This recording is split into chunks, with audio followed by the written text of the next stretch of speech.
Hello guys, best ഫ്രണ്ടിന്റെ കല്യാണത്തിന് drawing artist ആയിട്ടുള്ള ഞാൻ ഒരു പെൻസിൽ ഡ്രോയിങ് എങ്കിലും ഗിഫ്റ്റ് കൊടുത്തില്ലെങ്കിൽ എങ്ങനെ ശരിയാകാന്?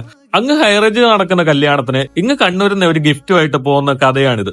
അവര് രണ്ടുപേരും ഇങ്ങനെ ഒരു ഗിഫ്റ്റ് പ്രതീക്ഷിച്ച് തന്നെയായിരുന്നു ഉണ്ടായിരുന്നത്. കാരണം അവരുടെ കയ്യിൽ നിന്ന് തന്നെയായിരുന്നു ഞാൻ റെഫറൻസ് മേടിച്ച്. എന്താണെങ്കിലും ആ പ്രതീക്ഷ കളയണ്ടല്ലോ എന്ന് വിചാരിച്ച് അതിനകത്ത് കുറച്ച് സസ്പെൻസും കൂടെ കൂട്ടിച്ചേർത്തിട്ടായിരുന്നു ഈ വർക്ക് ചെയ്തിട്ടുണ്ടായിരുന്നത്. ആഫ്റ്റർ മാരേജിന് എങ്ങനെ നിൽക്കുന്നോ ആ ലുക്കിലേക്കായിരുന്നു ഈ വർക്ക് ഞാൻ ചെയ്തിട്ടുണ്ടായിരുന്നത്. ടൈം ഒരുപാടുണ്ടായിരുന്നെങ്കിലും ഏറ്റവും അവസാന നിമിഷമായിരുന്നു വർക്ക് സ്റ്റാർട്ട് ചെയ്തിട്ടുണ്ടായിരുന്നത്. അതുകൊണ്ട് എന്താവും റിസൾട്ട് എന്ന് നല്ല പേടിയുണ്ടായിരുന്നു. പക്ഷെ ഞാൻ പ്രതീക്ഷിച്ചതിനേക്കാളും നല്ല രീതിയിൽ തന്നെ അതിന്റെ ഔട്ട്പുട്ട് വന്നിട്ടുണ്ടായിരുന്നു. ഡീറ്റെയിലിങ്ങും ഷെയ്ഡിങ്ങും എല്ലാം അത്യാവശ്യം നല്ല രീതിയിൽ തന്നെ വർക്കൗട്ട് ആയിട്ടുണ്ടായിരുന്നു.